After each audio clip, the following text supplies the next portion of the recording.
عورت بے وفائی کرے تو اس کے خلاف ساری دنیا ایک ہو جاتی ہے، لیکن اگر مرد بے وفائی کرے تو اس کی بے وفائی کو جسٹیفائی کرنے کے لیے اس دنیا کے پاس ہزار بہانے ہوتے ہیں۔ عورت صحیح نہیں ہوگی، اتنی خوشی نہیں دی ہوگی، حق ادا نہیں کیا ہوگا، خدمت نہیں کی ہوگی، وغیرہ وغیرہ۔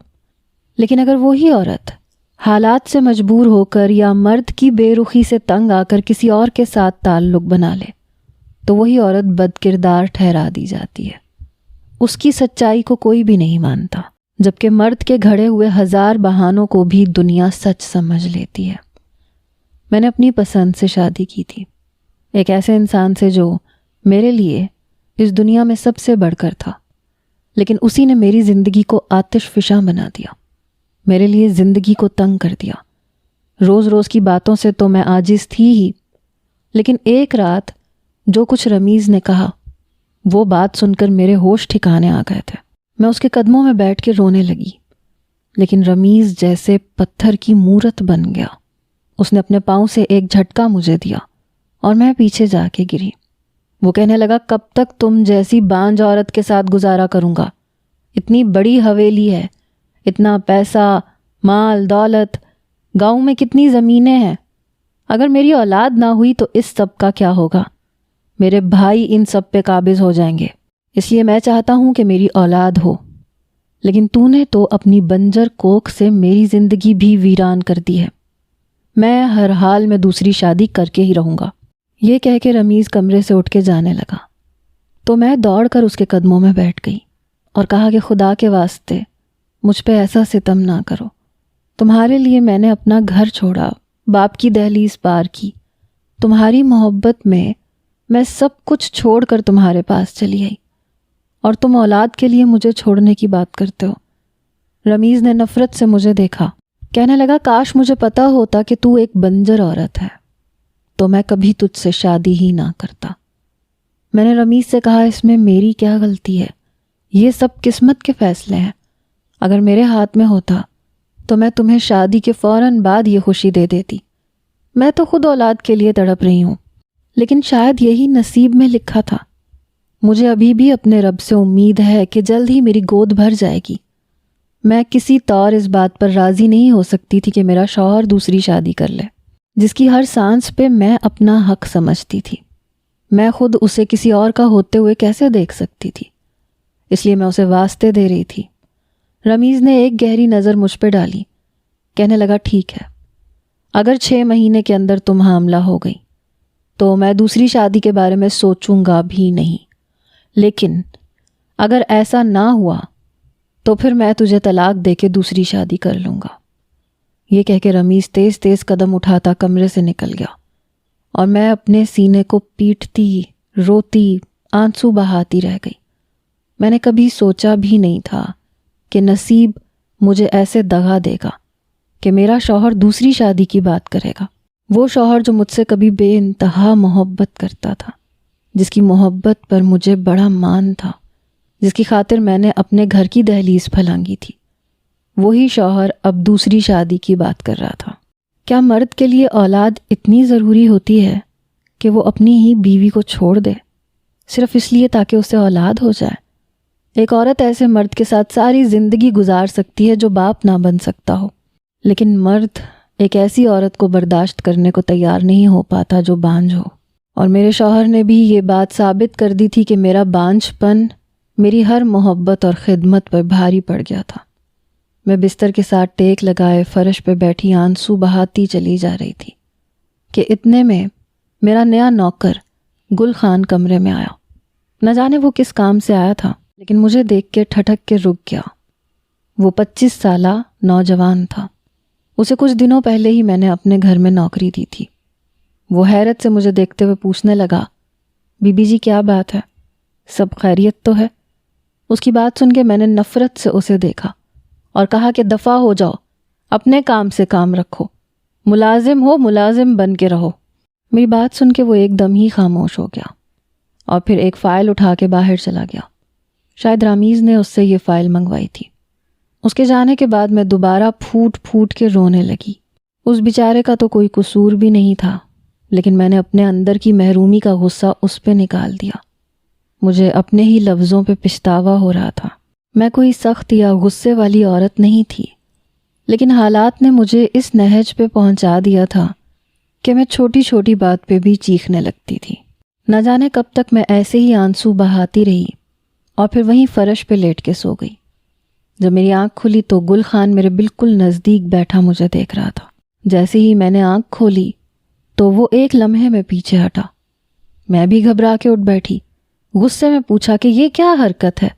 تم یہاں میرے کمرے میں کیا کر رہے ہو اور یہاں میرے اتنے قریب کیوں آئے تھے؟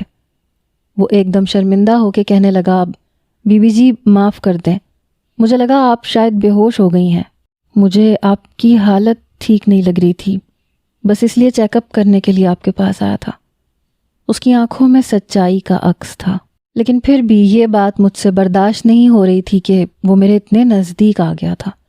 میں نے غصے میں کہا کہ آئندہ ایسی حرکت نہ کرنا، ورنہ مجھ سے پہلے رمیز تمہاری جان لے لے گا۔ وہ میرے معاملے میں بہت زیادہ حساس ہے، ہرگز بھی وہ یہ بات برداشت نہیں کرے گا کہ کوئی اور مرد میرے قریب بھی آئے۔ میں مر بھی جاؤں تو بھی میرے قریب مت آنا۔ میری بات سن کے گل خان 2 قدم پیچھے ہٹ گیا۔ کہنے لگا، بی بی جی میں آپ سے کھانے کا پوچھنے کے لیے آیا تھا۔ آپ کو اس طرح سے فرش پہ پڑے دیکھ کے گھبرا گیا تھا، ورنہ میرا کوئی غلط مطلب نہیں تھا۔ نظریں جھکائے وہ شرمندگی سے بولا تھا۔ اسے بھی اندازہ تھا کہ میرا شوہر کس قدر غصے والا ہے، شاید اسی لیے میرے دھمکانے پہ خوفزدہ ہو گیا تھا۔ میں نے غصے میں کہا کہ مجھے بھوک نہیں ہے، جاؤ اور جا کے اپنا کام کرو۔ وہ الٹے قدموں کمرے سے باہر نکل گیا۔ میں نے اٹھ کے واش روم کا رخ کیا۔ منہ ہاتھ دھو کے میں واپس آ کے بیٹھ گئی۔ بہت دیر سوچنے کے بعد میں نے فیصلہ کیا کہ میں اپنے آپ کو بالکل فٹ رکھوں گی، رامیز کے لیے تیار ہوں گی، اسے بہت محبت اور توجہ سے اپنی جانب کھینچوں گی تاکہ وہ دوسری شادی کے بارے میں نہ سوچے۔ نہ چاہتے ہوئے بھی میں نے بہت خوبصورت جوڑا نکال کے پہنا۔ سرخ رنگ کا وہ شیفون کا جوڑا تھا جس میں میرے گورے گورے بازو صاف دکھائی دیا کرتے تھے۔ میں نے ہم رنگ چوڑیاں پہنی، ساتھ ہی ہم رنگ جیولری بھی پہنی اور تیار ہو کے رامیز کا انتظار کرنے لگی۔ ہر عورت کی طرح میں نے بھی آخری حربے کے طور پہ اپنے عورت ہونے کو ہی استعمال کرنے کا سوچا۔ میں ہر طرح کی منتیں تو کر ہی چکی تھی جو کسی کام نہیں آئیں، اس لیے اب اپنی خوبصورتی اور محبت سے ایک بار پھر اپنے شوہر کو اپنا بنانا چاہتی تھی۔ لیکن رات کے 11 بج گئے اور رمیز نہ آیا۔ میں صبح سے بھوکی تھی، اس لیے میری حالت بگڑنے لگی۔ مجبوراً میں کمرے سے باہر نکلی اور باورچی خانے تک پہنچی تو گل خان مجھے نظر آ گیا۔ مجھے دیکھ کے اس کے چہرے پہ ایک مدھم سی مسکراہٹ آئی۔ نہ جانے کیوں مجھے ایسے لگا جیسے اس نے میرا بغور جائزہ لیا ہو۔ اس کی نظر مجھے اپنے آر پار ہوتی محسوس ہوئی تھی۔ وہ کہنے لگا، بی بی جی کھانا لگا دوں؟ میں نے حیرت سے پوچھا، تم ابھی تک سرونٹ کوارٹر میں نہیں گئے؟ تمہارا یہاں کیا کام ہے؟ رات کے 11 بج رہے ہیں، تمہاری تو 10 بجے چھٹی ہو جاتی ہے۔ ہمارے گھر میں دیر رات گئے تک ملازموں کو روکے رکھنے کا کوئی رواج نہیں تھا، اس لیے اس کی موجودگی نے مجھے حیران کیا تھا، اور وہ بھی اس وقت جب رامیز بھی گھر پہ موجود نہیں تھے۔ وہ کہنے لگا، بی بی جی مجھے معلوم تھا کہ آپ نے آج کھانا نہیں کھایا، نہ آپ نے ناشتہ کیا تھا، نہ لنچ اور نہ ہی ڈنر، اس لیے میں انتظار میں رک گیا تھا کہ جب آپ کو بھوک لگے گی تو میں کھانا دے دوں گا۔ اس کی بات سن کے میں حیران رہ گئی کہ اسے میری کتنی پرواہ تھی، جبکہ باقی کے ملازم اپنے کام سے کام رکھتے تھے۔ شاید ان میں سے کسی کو یہ خبر بھی نہ ہو کہ میں نے سارا دن کچھ نہیں کھایا تھا، اور ابھی بھی وہ سب اپنے کام نمٹا کے جا چکے تھے۔ گل خان کا کام برتن دھونا تھا، مجھے کھانا پروسنا نہیں، لیکن اس کے باوجود بھی وہ میری خاطر رکا ہوا تھا۔ اس کا یوں خیال کرنا مجھے آج برا نہیں لگا، بلکہ ایک سکون سا دل میں اترا کہ کوئی تو ہے جسے اس بات کا احساس ہے کہ میں نے سارا دن کچھ نہیں کھایا۔ میں نے آہستگی سے کہا کہ مجھے بھوک لگ رہی ہے، کھانا لگا دو۔ اس نے خود ہی جلدی سے کھانا گرم کیا اور ڈائننگ ٹیبل پہ کھانا لگانے لگا۔ کھانا لگا کے وہ وہیں ایک سائیڈ پہ کھڑا ہو گیا۔ میں نے اس سے کہا کہ اگر تم سرونٹ کوارٹر جانا چاہتے ہو تو چلے جاؤ، برتن میں خود سمیٹ لوں گی، لیکن اس نے انکار کر دیا۔ مسکرا کے مجھے دیکھا، کہنے لگا، بی بی جی سرونٹ کوارٹر میں کون سا میرا کوئی انتظار کر رہا ہے، میں اکیلا ہی تو رہتا ہوں، اس لیے میں سارے کام نمٹا دوں گا، آپ فکر نہ کریں۔ پھر وہ وہیں کھڑا رہا۔ میں بہت دھیرے دھیرے کھانا کھا رہی تھی کیونکہ میری نظر بار بار گھڑی کی سوئیوں پہ جاتی تھی۔ میں بس یہی سوچ رہی تھی کہ آج تک تو رمیز کو کبھی اتنی دیر نہیں ہوئی، پھر آج اتنی دیر کیسے ہو گئی؟ اور جب مجھ سے رہا نہ گیا تو میں نے رمیز کو فون لگا دیا۔ میں ابھی بھی ڈائننگ ٹیبل پر ہی تھی، گل خان بھی وہیں موجود تھا۔ کافی دیر بیل بجنے کے بعد رمیز نے فون اٹھایا، لیکن وہ فون رمیز نے نہیں بلکہ کسی عورت نے اٹھایا، اور اسی بات نے مجھے ایک دم چوکنا کر دیا۔ میں نے حیرت سے پوچھا کہ آپ کون ہیں اور رمیز کہاں ہے؟ تو وہ مسکراتے ہوئے کہنے لگی کہ سر تو واش روم تک گئے ہیں، میں ان کی سیکرٹری بات کر رہی ہوں۔ میں نے پوچھا کہ ابھی تک وہ گھر کیوں نہیں آئے اور آپ لوگ کہاں ہیں؟ تو وہ پہلے تو خاموش ہو گئی، پھر کہنے لگی رمیز صاحب کسی دوست کے پاس گیٹ ٹوگیدر میں تھے اور مجھے ساتھ لے کے یہاں آئے تھے۔ اب وہ یہاں سے مجھے گھر چھوڑیں گے اور پھر وہ اپنے گھر آ جائیں گے، لیکن ابھی بہت وقت لگے گا، ان کے سارے دوستوں کے درمیان محفل لگی ہوئی ہے، اس لیے آپ آرام سے سو جائیں۔ رمیز کی سیکرٹری کی بات سن کے میرے تو تن بدن میں آگ لگ گئی۔ اس نے مجھے سونے کا حکم ایسے سنایا جیسے وہ میری مالکن ہو۔ مجھے چھوڑ کر وہ اپنی سیکرٹری کے ساتھ گھوم رہے تھے، کہیں ان کا اسی کے ساتھ تو دوسری شادی کرنے کا ارادہ نہیں تھا؟ یہ خیال آتے ہی میں نے کھانا چھوڑا اور پھوٹ پھوٹ کے رونے لگی۔ مجھے تو یہ خیال بھی نہیں رہا کہ ایک ملازم وہاں موجود ہے۔ میں بس سسکیوں کے ساتھ منہ پہ ہاتھ رکھ کے پھوٹ پھوٹ کے رو رہی تھی۔ گل خان جو وہیں پیچھے کی طرف کھڑا تھا فوراً ہی دوڑ کر آیا۔ اس نے مجھے اس طرح سے روتے ہوئے دیکھا تو پریشانی سے کہنے لگا، بی بی جی بات کیا ہے؟ بتائیں تو صحیح، سب خیریت تو ہے نا؟ آپ دوپہر میں بھی ایسے ہی رو رہی تھیں۔ صاحب تو ٹھیک ہے نا، کوئی پریشانی کی بات تو نہیں ہے؟ آپ کی بات ہوئی ہے صاحب سے؟ میں نے گلریز کی بات کا کوئی جواب نہیں دیا بلکہ خود کو سنبھالنے کی کوشش کرنے لگی۔ وہ جیسے مجھے دیکھتے ہوئے معاملے کو سمجھنے کی کوشش کر رہا تھا۔ پھر چند لمحوں بعد وہ آہستگی سے کہنے لگا، بی بی جی چھوٹے موٹے جھگڑے تو ہر گھر میں ہوتے ہیں، اس میں اتنا پریشان ہونے والی کیا بات ہے؟ سب کچھ خود ہی ٹھیک ہو جائے گا۔ میں نے روتے روتے انکار میں سر ہلایا اور کہا کہ مجھے نہیں لگتا کچھ ٹھیک ہوگا، کیونکہ تمہارے صاحب میرے سر پہ سوتن لانے کا فیصلہ کر بیٹھے ہیں۔ ان کے لیے اولاد اتنی ضروری ہے کہ وہ مجھے بھی فراموش کر سکتے ہیں، میری محبت، میری قربانیوں کو بھول سکتے ہیں۔ انہیں تو یہ بھی یاد نہیں ہے کہ ان کی خاطر میں نے اپنا گھر، اپنا خاندان چھوڑا ہے۔ میرا دل اس قدر بوجھل ہو چکا تھا اور میں اس قدر پریشان تھی کہ میں نے گل خان کے سامنے وہ بات کہہ دی جو شاید میں کہنے کا سوچ بھی نہیں سکتی تھی۔ میں نے روتے ہوئے اسے بتا دیا کہ میں ماں نہیں بن سکتی اور اسی وجہ سے میرا شوہر دوسری شادی کرنا چاہتا ہے۔ یہ سنتے ہی گل خان حیران ہو گیا، پھر وہ جلدی سے بھاگ کے میرے لیے پانی لایا۔ اس نے پانی میری طرف بڑھایا، کہنے لگا آپ پریشان نہ ہوں مالکن، ہر پریشانی کا کوئی نہ کوئی حل ہوتا ہے، اس مسئلے کا بھی کوئی نہ کوئی حل نکل آئے گا، کیا پتہ اس دیری میں بھی کوئی مصلحت ہو۔ میں نے روتے ہوئے انکار میں سر ہلایا اور کرسی سے ٹیک لگا لی۔ پتہ ہے گل خان، میں نے شہر کے ہر بڑے ہسپتال میں چیک اپ کروایا ہے، ہر ڈاکٹر کو دکھایا ہے، لیکن کوئی مسئلہ نہیں ہے، کوئی پریشانی نہیں ہے۔ وہ کوئی علاج بھی نہیں دیتے، بلکہ کہتے ہیں کہ جب خدا کی مرضی ہوگی تب اولاد ہو جائے گی۔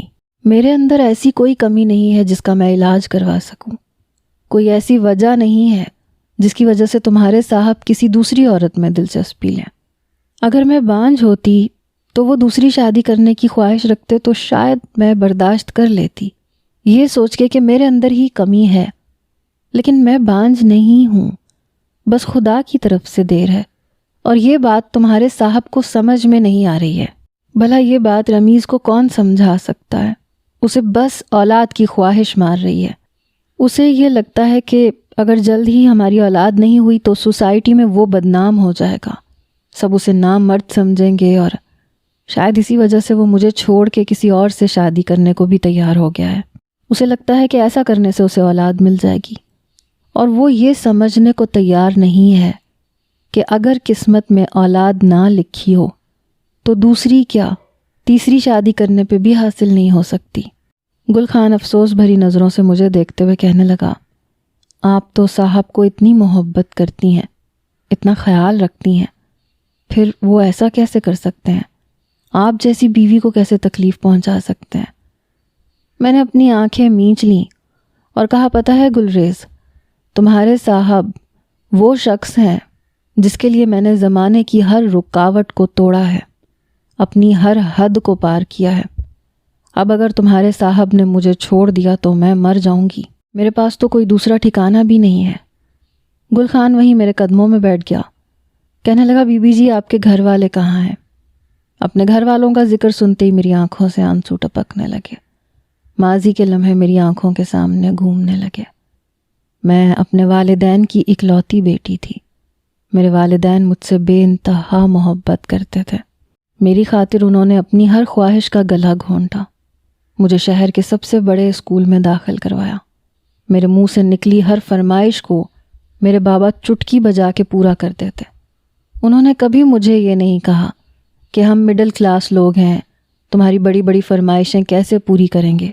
وہ تو بس میرے منہ سے لفظ نکلتے ہی اس کو حرف آخر مان لیا کرتے تھے۔ ایسے ہی میں جوان ہوئی، کالج جانے لگی۔ شہر کے بڑے کالج میں میرے بابا نے میرا داخلہ کروایا، وہیں میری ملاقات رامیز سے ہوئی۔ رمیز ہمارے کالج میں پڑھتا نہیں تھا، وہ کالج کے باہر آ کے کھڑا ہوتا تھا، کیونکہ اس کالج میں اس کے کچھ دوست تھے۔ رامیز نے مجھے پہلی بار کالج کے باہر ہی دیکھا تھا، اور وہیں سے اس نے میرا پیچھا کرنا شروع کر دیا۔ اس کی بڑی سی گاڑی، اس کا خوبصورت لباس، اس کی سیاہ آنکھیں، میں تو خود بخود ہی اس کی دیوانی ہو گئی۔ اور پھر جب وہ اپنی محبت کا بار بار اظہار کرنے لگا تو مجھے پتہ ہی نہ چلا کب میں اس کی محبت کا شکار ہو گئی۔ مجھے رمیز سے بے انتہا محبت تھی، میرا دل چاہتا تھا میں کسی طرح اسے حاصل کر لوں۔ پھر میرے کہنے پہ رمیز نے میرے لیے رشتہ بھی بھیجا، لیکن اس وقت میری حیرت کی انتہا نہ رہی جب میرے والد نے صاف انکار کر دیا۔ میں نے انہیں بتایا کہ میں رمیز کو پسند کرتی ہوں، اس کے باوجود بھی میرے بابا نہ مانے، کہنے لگے وہ ایک بڑے زمیندار کا بیٹا ہے، وہ بہت زیادہ پیسے والا ہے، ایسے لوگ ایک عورت کے ساتھ زیادہ عرصے تک نہیں رہتے۔ میرے بابا کبھی بھی میری شادی کسی ایسے گھرانے میں نہیں کروانا چاہتے تھے جن کی حیثیت ہم سے کئی گنا زیادہ تھی۔ میرے بابا کو لگتا تھا کہ بے جوڑ رشتے زیادہ پائیدار نہیں ہوتے۔ رمیز خاندانی طور پہ بہت رئیس تھا، اس کے پاس کسی چیز کی، پیسے کی کمی نہیں تھی، اور پھر جس وہ خاندان سے تعلق رکھتا تھا وہاں تو عورتوں کو فوراً ہی بدل لیا جاتا ہے۔ میرے بابا کا ماننا تھا کہ رمیز ایک شادی خاندان میں ضرور کرے گا، اور خاندان سے باہر کتنی کرے گا اس کے بارے میں تو ہم کچھ کہہ ہی نہیں سکتے، اس لیے بہتر ہے کہ ایسے رشتے کے لیے انکار ہی کیا جائے۔ بابا کی بات سن کے میں دنگ رہ گئی۔ میں نے کہا کہ ضروری تو نہیں ہے ابا، ہر مرد ایسا ہی کرے، وہ ذمہ دار ہے، میں مانتی ہوں، بہت پیسے والا بھی ہے، لیکن وہ مجھ سے بہت محبت بھی کرتا ہے، اس نے وعدہ کیا ہے وہ ساری زندگی میرا وفادار رہے گا، مجھے سر آنکھوں پہ بٹھا کے رکھے گا، اور اس کی زندگی میں کبھی کوئی دوسری تیسری عورت نہیں آئے گی، نہ وہ خاندان میں کبھی شادی کرے گا۔ میری بات سن کے ابا مسکرائے، کہنے لگے تم ان لوگوں کو نہیں جانتی، ان کے بڑے اپنے بچوں کی ایک شادی خاندان میں ضرور کرواتے ہیں، چاہے تمہیں اس بارے میں علم ہو یا نہ ہو، لیکن ایسا ضرور ہوگا اور اس دن تم پچھتاؤ گی۔ ابا نے صاف انکار کر دیا کہ وہ کسی طور میری شادی رمیز سے نہیں کروائیں گے۔ یہ بات جب رمیز کو پتہ چلی تو اس نے خوب ہنگامہ کیا، کہنے لگا میں تو صرف تم سے ہی شادی کروں گا، خاندان میں میری کسی سے کوئی شادی نہ ہوئی ہے نہ ہوگی، میری بیوی صرف تم بنو گی۔ جب وہ اپنی بات پہ اٹا رہا تو میں نے بھی فیصلہ کر لیا کہ میں شادی کروں گی، اور پھر میں اپنے والد کو اس بارے میں بتا دوں گی، اور میں نے رامیز سے کورٹ میرج کر لی۔ میرا وہ باپ جو مجھ سے بے انتہا محبت کرتا تھا، میں نے اس کی پیٹھ پہ خنجر گھونپ دیا۔ شادی کے بعد جب میں اپنے والد کے پاس گئی تو انہوں نے مجھے قبول کرنے سے صاف انکار کر دیا۔ سارے زمانے میں ان کی تھو تھو ہو رہی تھی، کیونکہ میں پورے 4 دن گھر سے غائب رہی تھی۔ رمیز نے 4 دن کے بعد مجھے میرے باپ سے ملنے کی اجازت دی تھی۔ اس کا کہنا تھا کہ اگر تمہیں اتنی جلدی گھر واپس بھیج دیا تو تمہارے بابا کسی نہ کسی طرح ہمیں جدا کر دیں گے، اس لیے 4 دن تک اس نے مجھے اپنے ساتھ رکھا۔ اور پھر جب میں گھر گئی تب تک میرے والدین کی خوب بدنامی ہو چکی تھی، اس لیے میرے بابا نے مجھے دھکے دے کے گھر سے نکال دیا، صاف لفظوں میں کہہ دیا کہ جس مرد پہ تمہیں اتنا اعتبار ہے اب تم ساری زندگی اسی کے ساتھ گزارو۔ اور میرے لیے میرا میکہ ہمیشہ کے لیے ختم ہو گیا۔ مگر رمیز نے مجھے بہت محبت دی، اس نے میرے ساتھ ایک بہت اچھا تعلق قائم کیا، وہ مجھ سے محبت کرتا تھا، میرا خیال کرتا تھا، مجھے لگا کہ زندگی میں سب کچھ ٹھیک ہو گیا۔ رمیز کی محبت پا کے میں بہت خوش تھی، لیکن پھر رمیز نے اچانک اولاد کا مطالبہ شروع کر دیا۔ وہ بار بار کہتا کہ مجھے اولاد چاہیے، اور جب سال گزرنے پہ بھی اولاد نہیں ہوئی تو وہ مجھ پہ دوسری شادی کے لیے پریشر ڈالنے لگا۔ اور اب تو اس نے صاف کہہ دیا ہے کہ اگر 6 مہینے میں نے اسے اولاد نہ دی تو وہ مجھے طلاق دے دے گا اور خود دوسری شادی کر لے گا۔ شروع میں مجھے لگا تھا کہ شاید اس کے والدین کی طرف سے یہ پریشر آ رہا ہے، کیونکہ جس طرح سے میرے والدین اس رشتے کو بے جوڑ کہہ رہے تھے، اسی طرح رمیز کے والدین کے لیے بھی یہ ایک بے جوڑ رشتہ تھا، جو انہوں نے اپنے اکلوتے بیٹے کی خاطر برداشت تو کر لیا تھا، لیکن اب اولاد تو انہیں بھی چاہیے تھی۔ مجھے لگا کہ رمیز اپنے والدین کے دباؤ میں آ کے یہ سب کہہ رہا ہے، لیکن اب مجھے اندازہ ہوا ہے کہ رمیز کو خود بھی اولاد چاہیے تاکہ اس کا خاندانی بھرم قائم رہ سکے، وہ خود کو مرد ثابت کر سکے۔ اور جب اسے یہ خوشی مجھ سے نہیں مل رہی تو وہ دوسری عورتوں کی طرف مائل ہو رہا ہے، بار بار دوسری شادی کی دھمکی دینے لگا ہے۔ اگر ایسا ہوا تو میں مر جاؤں گی۔ گل خان کے سامنے اپنے دکھ کو بیان کرتے میرے آنسو بہتے چلے گئے، وہ بس خاموشی سے مجھے سن رہا تھا۔ پھر میری بات ختم ہونے پہ آہستگی سے کہنے لگا، بی بی جی اس مسئلے کا ایک حل ہے میرے پاس، اگر آپ چاہیں تو آپ کو اولاد ہو جائے گی۔ یہ سن کے میں اچانک ہی چونک اٹھی۔ بتاؤ گل خان کیا حل ہے؟ میں کچھ بھی کرنے کو تیار ہوں۔ میں نے کتنے ڈاکٹروں کو چیک اپ کروایا ہے، کتنے عاملوں سے دم درود بھی کروا چکی ہوں، جس کسی نے جو وظائف بتائے میں نے وہ سب کیے ہیں، لیکن کہیں سے مجھے یہ خوشی نہیں مل سکی۔ وہ کہنے لگا، بی بی جی یہ آپ مجھ پہ چھوڑ دیں، کل ہی میں آپ کی زندگی کا سب سے بڑا مسئلہ حل کر دوں گا۔ اس سے پہلے کہ میں مزید سوال جواب کرتی، رمیز کی گاڑی کا ہارن سنائی دیا۔ وہ واپس آ چکا تھا۔ اس کی گاڑی کے ہارن پہ میں بری طرح سے اچھلی۔ اگر اتنی رات کو وہ گل خان کو میرے ساتھ دیکھ لیتا تو میری زندگی اجیرن کر دیتا۔ اس بات کا اندازہ گل خان کو بھی تھا، اس لیے وہ فوراً ہی برتن اٹھا کے باورچی خانے میں چلا گیا اور میں اپنے کمرے میں آ گئی۔ تھوڑی دیر بعد جب رمیز کمرے میں آیا تو وہ بہت ہی زیادہ تھکا ہوا تھا۔ اس نے اپنا کوٹ بستر پہ پھینکا اور کچھ گنگناتے ہوئے جوتے اتارنے لگا۔ اس کے انداز بتا رہے تھے کہ وہ بہت خوش ہے۔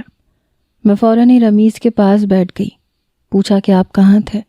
میں نے آپ کو فون کیا تھا، آپ کا فون آپ کی سیکرٹری نے اٹھایا تھا۔ رمیز نے گھور کے مجھے دیکھا، کہنے لگا، میری جاسوسی بند کر دو، اگر کچھ کرنا چاہتی ہو تو مجھے اولاد کی خوشی دے دو۔ یہ کہہ کے اس نے اپنا جوتا ہوا میں اچھالا جو دور جا کے گرا اور خود واش روم میں گھس گیا۔ میرے دل پہ ایک گھونسا سا لگا، یعنی کہ میں اب رمیز سے کوئی سوال کرتی تو بدلے میں وہ مجھ سے اولاد طلب کرتا، یا پھر مجھے خاموش کروانے کے لیے اس کے ہاتھ ایک اچھا پوائنٹ آ گیا تھا۔ اگلے دن رمیز صبح دیر تک سوتا رہا اور میں ساری رات تڑپتی رہی، کبھی ایک کروٹ کبھی دوسری کروٹ۔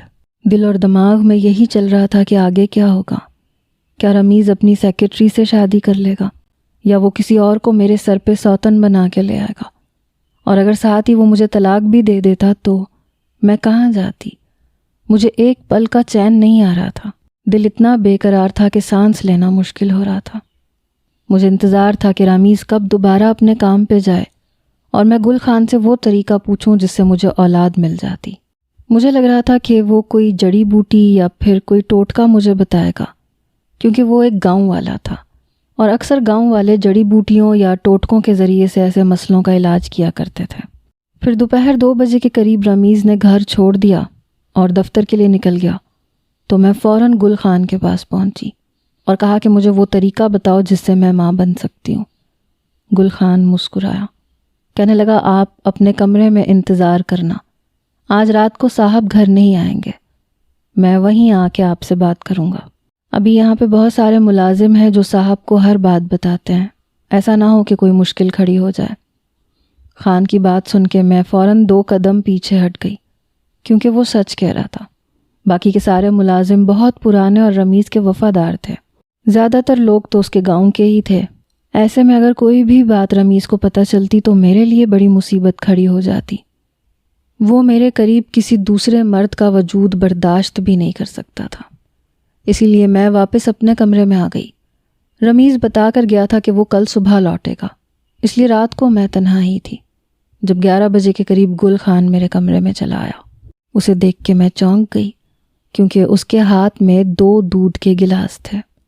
اس نے دودھ کا ایک گلاس اٹھا کے خود پی لیا، اور اس کے بعد اس کی حالت عجیب سی ہونے لگی۔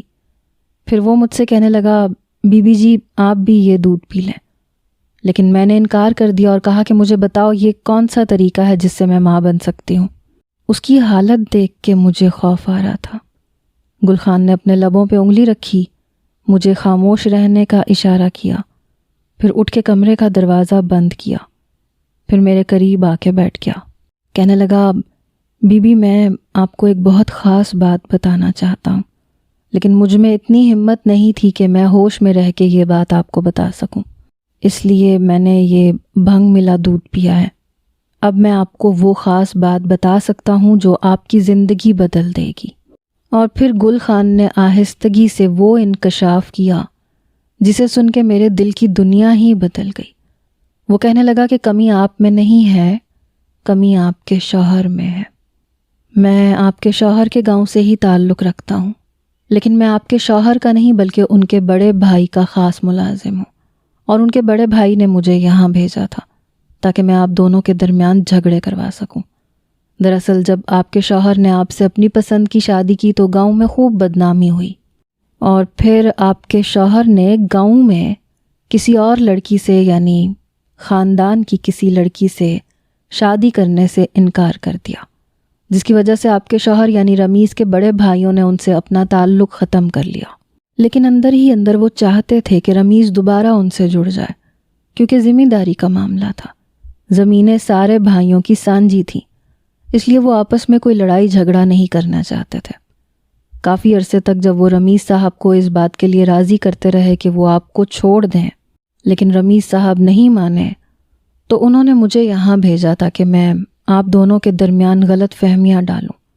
میں جوان تھا، خوبصورت تھا، اس لیے میرے مالک نے کہا کہ اگر تم جا کے رمیز کی بیوی کو قابو میں کر لو تو وہ خود ہی اپنی بیوی کو طلاق دے دے گا، کیونکہ وہ ایک غیرت مند مرد ہے۔ میں اسی ارادے سے اس گھر میں آیا تھا، لیکن یہاں آ کے جب میں نے آپ کو روتے ہوئے دیکھا، آپ کے اور صاحب کے درمیان کشمکش دیکھی، تو میں خود پریشان ہو گیا کہ آپ دونوں کے درمیان تو وہ محبت تھی ہی نہیں جس کے قصے میں نے گاؤں میں سنے تھے۔ اور پھر کل جب آپ نے مجھے ساری بات بتائی تو مجھے بہت افسوس ہوا، یہ سوچ کے میرا دل کانپ اٹھا کہ میں 2 میاں بیوی کے درمیان طلاق کروانے کی وجہ بننے جا رہا تھا۔ ایک ایسی لڑکی جو پہلے ہی خود پر اپنے گھر کے دروازے بند کر چکی ہے، اگر میں اس کے لیے اس کے شوہر کے گھر کے دروازے بھی بند کروا دیتا تو اس کے ساتھ کیا ہوتا؟ اس سوچ نے مجھے پریشان کر دیا تھا، اور میں نے جب ہی آپ سے کہا کہ میں آپ کو اولاد کی خوشی دے سکتا ہوں۔ دراصل آپ کی اولاد نہ ہونے کی وجہ وہ دوا ہے جو میں پچھلے کچھ عرصے سے رمیز صاحب کو دے رہا ہوں۔ ہو سکے تو مجھے معاف کر دیں، مجھے ایسا کرنے کے لیے میرے مالک نے مجبور کیا تھا۔ اور پھر اس نے بتایا کہ وہ رمیز کو دودھ میں کوئی دوا ملا کے دے رہا تھا، جس کی وجہ سے وہ فی الحال باپ نہیں بن پا رہا تھا۔ وہ معافی مانگتے ہوئے کہنے لگا کہ اب میں صاحب کو وہ دوا نہیں دوں گا۔ میرے دل پہ ایک بوجھ تھا، اسی لیے میں نے اپنا یہ گناہ آپ کے سامنے قبول کیا۔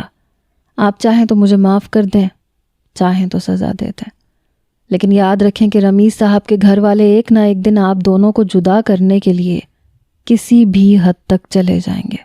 گل خان کی بات سن کے میں نے اس سے کہا کہ اگر یہ سچ ہے تو تم اپنے مالک کے سامنے اس بات کو قبول کر لو، ابھی اس کو سارا سچ بتا دو تاکہ میری زندگی ہمیشہ کے لیے ٹھیک ہو جائے۔ میری بات سن کر گلریز راضی ہو گیا، اور پھر جب رمیز اگلی صبح واپس آیا تو گل خان نے اپنے ہر سچ کا اس کے سامنے اعتراف کر لیا، جسے سن کے رمیز بالکل حیران رہ گیا۔ پھر اس نے اپنے رویے کی مجھ سے معافی بھی مانگی، اپنے بھائیوں سے جھگڑا بھی کیا۔ گل خان کو اس نے اپنے پاس نوکری پہ رکھ لیا، کیونکہ اب رمیز کے بڑے بھائی گل خان کو دوبارہ اپنے پاس نہیں رکھنے والے تھے۔ میرا اور میرے شوہر کا تعلق بہتر ہو گیا، اور 2 مہینے بعد ہی مجھے ماں بننے کی خوشخبری بھی مل گئی۔ شاید میری تقدیر میں اسی وقت ماں بننا لکھا تھا، کیونکہ گل خان تو کچھ عرصہ پہلے ہی ہماری زندگی میں آیا تھا، لیکن اولاد کی کمی ہم 1 سال سے برداشت کر رہے تھے۔ شاید رمیز کے گھر والوں کا سچ اس طرح سے کھلنا تھا۔ اولاد ہونے کے بعد ایک بار پھر میں اپنے ماں باپ کے گھر گئی تھی، اور اس بار میرے ماں باپ نے مجھے قبول کر لیا تھا۔ وہ بھی مجھے بہت یاد کرتے تھے، مجھے بھی اپنی غلطیوں کا احساس ہو چکا تھا۔ میں نے ان سے بہت معافی مانگی۔ آج میری زندگی میں سب کچھ ٹھیک ہو گیا ہے، لیکن اس کے پیچھے کہیں نہ کہیں گل خان کا ہاتھ ہے۔ اگر وہ نہ ہوتا تو شاید میں زندگی کا وہ رنگ نہ دیکھتی جو میں نے دیکھا، شاید مجھے اپنے ماں باپ کی قدر نہ آتی، شاید رمیز کو بھی احساس نہ ہوتا کہ انہوں نے میرے ساتھ کتنا برا رویہ اپنایا تھا۔ مگر آج جب سب کچھ ٹھیک ہو گیا ہے تو میں نے بھی اپنے طور پہ رمیز اور گل خان کو معاف کر دیا ہے۔ آج جب میں ماضی میں پلٹ کے جھانکتی ہوں تو دل کانپ اٹھتا ہے۔ شکر ہے کچھ برا ہونے سے پہلے سب کچھ ٹھیک ہو گیا۔ گل خان کا دل میرے لیے نرم ہو گیا اور اس نے میری زندگی برباد ہونے سے بچا لی۔ لیکن میں سب لڑکیوں کو یہی کہنا چاہوں گی کہ اپنے گھر کی دہلیز پھلانگنے سے پہلے 1000 بار سوچیں، کیونکہ اگر واقعی میرا شوہر برا ہوتا یا پھر وہ میرے ساتھ غلط کرتا تو میں کہاں جاتی۔